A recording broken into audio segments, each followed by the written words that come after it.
après ou voilà. Non, tu te gardes tout.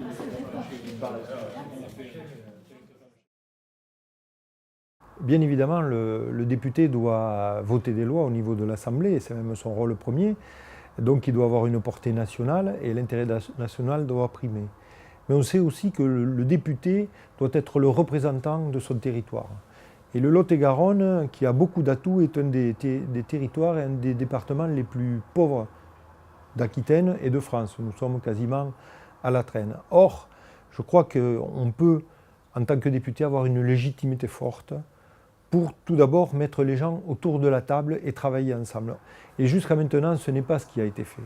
Vous l'avez sûrement vu dans les journaux, vous l'avez entendu, et chacun un petit peu se renvoie la balle. Ce qui fait que des projets très importants, qui pourraient être portés fortement, ont du mal à sortir. Je pense par exemple à une formation sur le numérique, l'école du numérique, où nous aurions tous les atouts, contrairement à ce qu'on croit, pour le faire, même en étant un département reculé. Mais le numérique ne demande que des connexions et une volonté de se mettre ensemble pour former les gens. La formation sur le numérique peut être un levier très important pour l'avenir. Nous avons aussi de gros projets à défendre. Je parlais d'agriculture déjà.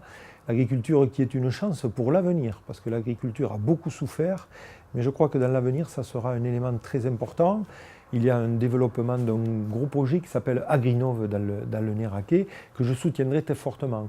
À l'autre bout de la chaîne, nous avons dans la Genée l'agropole, qui elle est une industrie de transformation de l'agriculture. Et Agrinov, c'est en amont de l'agriculture, c'est de l'intelligence, c'est de la perspective mise en amont donc de cette agriculture pour continuer à la faire vivre, pour qu'elle continue de progresser et pour qu'elle continue d'être un moteur de ce département. Et puis nous avons bien évidemment d'autres dossiers à soutenir, le maintien du 48e, je pense aussi à l'ENAP et l'extension de l'ENAP. Très fortement, je m'engagerai pour que l'extension de l'ENAP se fasse à Agen. Et pour cela, il vaut mieux être dans la majorité, il vaut mieux être proche du gouvernement pour porter tous ces dossiers. Donc en étant élu de la République en marche, j'aurai les leviers pour faire que notre territoire avance.